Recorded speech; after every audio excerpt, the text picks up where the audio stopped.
Hello friends, नमस्कार। स्वागत है आप सभी का आपके अपने यूट्यूब चैनल बर्मन क्लासेस में।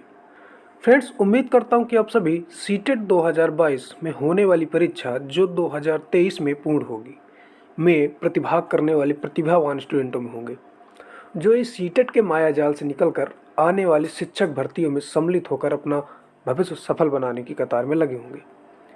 और उस सफलता के लिए हमें सीटेट भेजना होगा, तो उसके लिए एक सही और सटीक रणनीति का होना बहुत ज़रूरी है कि कैसे हम बचे हुए समय से अच्छा स्कोर कर सके।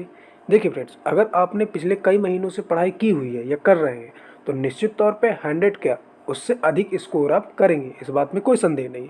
और अगर आपने अभी तक ध्यान नहीं दिया तो अभी भी कुछ नहीं बिगड़ा। अभी भी कुछ नहीं बिगड़े का मतलब क्या है कि सीटेट, यूपीटेट या अन्य जो भी शिक्षक पात्रता परीक्षाएं होती हैं उनके लिए 2 माह का समय बहुत पर्याप्त माना जाता है। उसके लिए एक सही रणनीति बस होनी चाहिए। तो हम उसी में बात करेंगे कि क्या, कैसे और कहाँ से किया जा सकता है। कई यूट्यूब चैनल हैं जो अच्छा पढ़ाते हैं, कुछ ऐसा है जो सिर्फ समय बर्बाद करवाते हैं।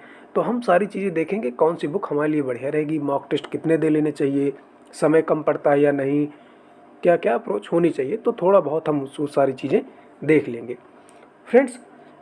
हाँ, साथ ही आपको यह भी बता दें कि अगर अभी भी आप सो रहे हैं तो यह जान लीजिए कि 31 अक्टूबर यानी कि कब आपका जो 20 अक्टूबर को शॉर्ट नोटिस आया था, अगर आपको याद या देखा हो, तो सीटेट के लिए दिसंबर 2020 के एग्ज़ाम के लिए शॉर्ट नोटिस आया था। कब? 20 अक्टूबर को आया था। 20 अक्टूबर को आया था, उसमें आया था कि क्या, कि 31/10/2022 यानी 31 अक्टूबर से आपके जो एप्लीकेशन है वो फिल होना शुरू हो जाएंगे। और उसकी लास्ट डेट क्या रखी गई है रजिस्ट्रेशन की? 24/11/2022 यानी कि 24 नवंबर। और उसी में पेमेंट फीस के लिए 25 नवंबर तक आप फीस पेमेंट कर सकते हैं। ठीक है। इसके बाद एग्ज़ाम दिसंबर में आपका एडमिट कार्ड अवेलेबल हो जाएगा। उसके बाद जैसा एग्ज़ाम होगा, एग्ज़ाम का शेड्यूल जारी हो जाएगा, फिर आपका आंसर की वगैरह ये सब आता रहेगा, वो आपको नोटिफाई कर दिया जाएगा। ठीक है। और फ्रेंड्स, जैसे जनरल, ओबीसी, ईडब्ल्यूएस वाले हैं तो उनको अगर सिंगल पेपर यानी केवल प्राइमरी के लिए वो फॉर्म फिल कर रहे हैं तब भी उनको 1,000 रुपये देना होगा। तो इससे बढ़िया है कि प्राइमरी बस का ही फिल ना करें आप, प्राइमरी और जूनियर एक साथ कर लें, वो ज़्यादा बढ़िया होता है। क्योंकि अभी नहीं देंगे आप, फिर देंगे। अगर शिक्षक पात्रता परीक्षा या शिक्षक भर्ती आप देख रहे हैं तो निश्चित तौर पे आपको जूनियर की भी आवश्यकता पड़ेगी, जूनियर भी आप देखना चाहेंगे। तो एक साथ आप दोनों भरें और 1,200 रुपये आपको दोनों का लगेगा। जनरल, ओबीसी, ईडब्ल्यूएस और एससी, एसटी और पीएच यानी जो हैंडीकैप वगैरह वो होते हैं उनको 600 रुपये दोनों पेपर के लिए। और एक पेपर के लिए कितना? 500 रुपये। तो आप कोशिश करें कि दोनों पेपर एक साथ फिल करें। ठीक है फ्रेंड्स, इतना समझ गए? तो फ्रेंड्स, अब देखें कि क्या, कितना और कहाँ से और कैसे कैसे पढ़ना है। तो पहली बात आप ये समझ लें कि आपके सीटेट में सब्जेक्ट कौन कौन से हैं। तो आप जानते हैं कि सीडीपी, जिसको चाइल्ड डेवलपमेंट बोलते हैं या चाइल्ड साइकोलॉजी बोला जाता है, एक ईवीएस जो आपका इन्वायरमेंट से रिलेटेड होता है, और मैथ, हिंदी। फिर इसके बाद संस्कृत और इंग्लिश आती हैं। तो संस्कृत और इंग्लिश में आप एक ही सब्जेक्ट लेते हैं। हालांकि सीटेट में और भी भाषाओं का प्रचलन है, अगर आप लेना चाहें तो वो भी ले सकते हैं, लेकिन पहली आपकी कौन सी? हिंदी आपकी कंपलसरी रहेगी। फिर इसके बाद संस्कृत या इंग्लिश में आप कुछ एक लेंगे या अन्य भी भाषाएं ले सकते हैं। ठीक है। तो मान लीजिए आप या इंग्लिश या संस्कृत ले लेते हैं। ठीक, आपके पास 5 सब्जेक्ट हो गए। एक पोर्शन में कितने नंबर का? 30 नंबर का पूछा जाता है। ठीक है। तो अगर 3 का हम 5 सब्जेक्टों का देखें तो कितना हो गया हमारा? लगभग 150 हो गया। ठीक, 150 का पेपर हमारा होना है। अब 150 के पेपर में फ्रेंड्स ये समझिए कि अगर सीडीपी 30 नंबर की पूछी जाती है तो सीडीपी 30 नंबर में हमारी 15 नंबर की क्या? पेडागोजी पूछी जाती है। ठीक, यानी कि CDP, EVS, math, Hindi, Sanskrit या इंग्लिश में 15-15 नंबर की पेडागोजी पूछी जाती। तो सीधे पेडागोजी कितने की हो गई हमारी? 75 नंबर की। ठीक, तो हमें ये ध्यान देना कि 75 नंबर की पेडागोजी और बाकी 15-15 नंबर की ये जो कंटेंट है हमारा, ये हम कहाँ से पढ़ें और कैसे पढ़ें, किन किताबों को सहारा लें। तो देखिए फ्रेंड्स, अगर हम किसकी? पेडागोजी की बात करते हैं तो पेडागोजी की अगर हम बात करेंगे तो पेडागोजी हमें कितने की चाहिए? 75 नंबर की चाहिए। तो पेडागोजी के लिए फ्रेंड्स मैंने देखा है कि ऐसा कुछ नहीं है इसमें कि जो आप रट लें और आपका काम हो जाए, क्योंकि रटने वाली चीज़ें इस पर है ही नहीं है। 75 नंबर की पूरी पेडागोजी जो टोटल अंडरस्टैंडिंग बेस पे है, यानी कि ये रटने वाला इसमें काम ही नहीं है। 75 की पेडागोजी के लिए फ्रेंड्स मैंने जहाँ तक देखा है, टीचिंग बाय रोजगार विद अंकित TRWA एक चैनल है, आप सब हो सकता है उससे परिचित हो, तो उसमें एक मनु मैम पढ़ाती हैं, ठीक है। तो वो किसके लिए पढ़ाती हैं? वो पेडागोजी ही पढ़ाती हैं, वो स्पेशली पेडागोजी के लिए ही उस पर लगाई गई हैं, चाहे वो CDP की हो, EVS की हो, मैथ की हो, हिंदी की हो, संस्कृत या इंग्लिश, किसी की भी हो, वो सारी चीज़ों की यानी कि पेडागोजी ख़त्म करती हैं। तो 75 नंबर की पेडागोजीज में अगर आपने उनकी, मैं कहता हूँ 40 से 45 क्लासें भी ले ली ना, तो आपका काम उसमें तमाम है। यानी कि 75 नंबर आपको डेली 1 घंटे की अगर क्लास लेते हैं तो 40 से 45 दिन यानी कि 1 से 1.5 महीने आपके लिए सफिशिएंट होगा 75 नंबर के लिए। फ्रेंड्स देखिए, छोटी बात नहीं है। 75 नंबर अगर हमें 40 से 50 क्लासों में मिलना है, ये पूरे तो हमें 60 दिन भी देने पड़ रहे हैं, तो कोई गलत नहीं है। फिर इसके बाद फ्रेंड्स, फिर इसके बाद क्या आता है हमारा? फिर इसके बाद आता है हमारा, मान लीजिए EVS, ठीक है। तो EVS में क्या है हमारा? EVS के लिए फ्रेंड्स, जैसे 15 नंबर की आप EVS के लिए भी पेडागोजी पढ़ ही चुके हैं, बचा आपका 15 नंबर। तो 15 नंबर की जो हमारी आती है, तो उसमें फ्रेंड्स क्या है, उसमें टोटल आप देखेंगे तो NCERT यानी कि कक्षा 3, 4 और 5, इतना प्राइमरी के लिए बता रहा हूँ, 3, 4, 5, इन अगर 3 बुकों को आपने पढ़ लिया NCERT की, तो ये समझिए कि आपका EVS वाला काम लगभग ख़त्म।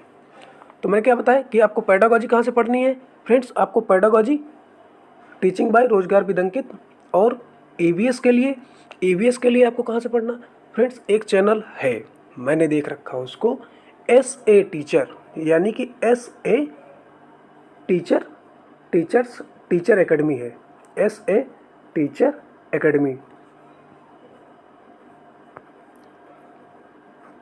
इसमें फ्रेंड्स क्या है, देखिए, अगर आप EVS के लिए 40-40, 45-45 मिनट की या 1-1 घंटे की सारी क्लासें लेते रहेंगे 2-2 महीने, 2.5-2.5 महीने, 3-3 महीने, तो मुझे नहीं लगता कि उनका बहुत बेनिफिट निकलने वाला है। क्योंकि आपको 15 से 20 मिनट कंटेंट पढ़ाया जाता है और 15 से 20 मिनट उसमें बकवास की जाती है। तो आप सीधे कहाँ जा सकते हैं? आप सीधे जाइए SA टीचर एकेडमी में। तो उस भाई ने बढ़िया एक वीडियो बना रखा है, लगभग 2-2.5 घंटे का, ये 2 घंटे का तकरीबन है NCERT का। तो उसमें सारा NCERT का आपको निचोड़ मिल जाएगा मात्र 2 घंटे की क्लास में। आप उसको नोट डाउन करिए, और नोट डाउन करने के बाद आप उसको आराम से बार बार 3-4 बार पढ़ लीजिए, 5 बार पढ़ लीजिए। नहीं भी पढ़ना तो उसी वीडियो को लूप में लगा के आप कई बार सुन सकते हैं, तब भी आपका काम हो जाएगा। और उसके साथ मैप से क्वेश्चन पूछे जाते हैं EVS में, ठीक है। तो मैप फॉर सीटेट, तो हमें EVS के लिए और क्या चाहिए? मैप वाले क्वेश्चन हमें सॉल्व करना होगा, तो वो 2 नंबर के, लगभग 2 से 3 नंबर के आ जाते हैं।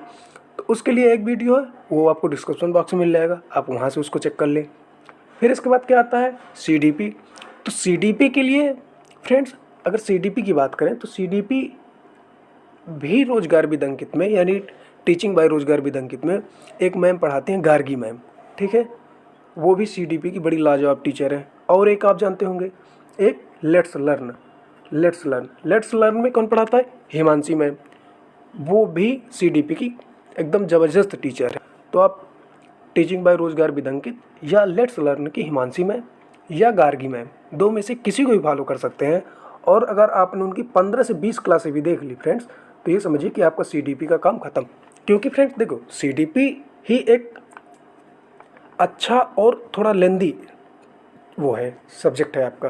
क्योंकि इसमें क्या है, इसमें बहुत सारे सिद्धांत हैं, जो सिद्धांत बार बार पूछे जाते हैं और उनसे काफ़ी डेप्थ में पूछता है, यानी कि वो कैसे काम करते हैं। रटने वाली चीज़ें वो भी नहीं, वो अंदर जाके प्रैक्टिकल होके उन पे वो सारी चीज़ें पूछता है। तो आपको गार्गी मैम या हिमांशी मैम की क्लास लेनी चाहिए मेरे ख्याल से, कि 15 से 20 दिन आप उनकी क्लासें या 15 से 20 क्लासें ज़रूर लें, ठीक है। फिर इसके बाद क्या बचता है फ्रेंड्स? फिर इसके बाद आता है हमारा मैथ।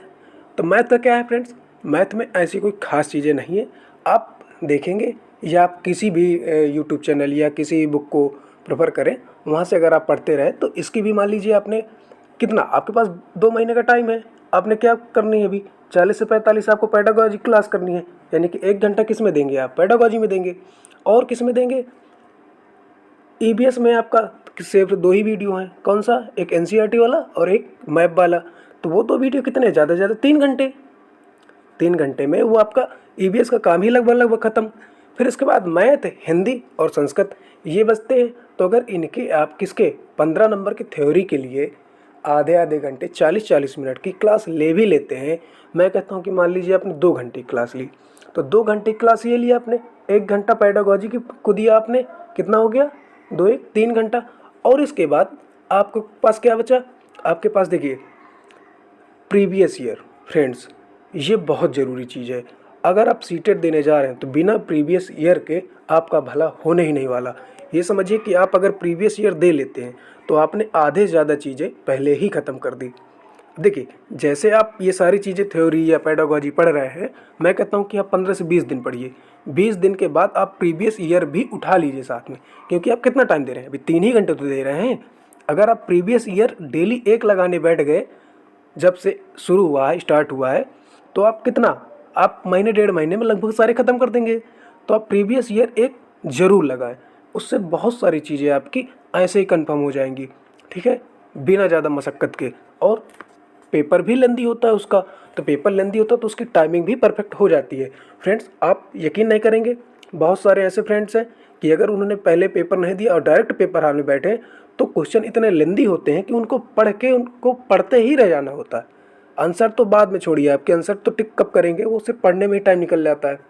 और तो प्रीवियस ईयर के लिए क्या है? प्रीवियस ईयर के लिए यूथ पब्लिकेशन की जो बुक आती है प्रीवियस ईयर, आप उसको उठा सकते हैं, उसमें कोई बुराई नहीं है, क्योंकि उस पर जहाँ गलत है तो वहाँ पे साफ स्टार मार्क करके कर दिया गया है कि ये आयोग ने नहीं माना या इसका आंसर ऐसा है वैसा है। सारी चीज़ें काफ़ी हद तक उसमें क्लियर हैं। तो फ्रेंड्स, प्रीवियस ईयर का भी आपका काम खत्म हो गया। अब आया संडे।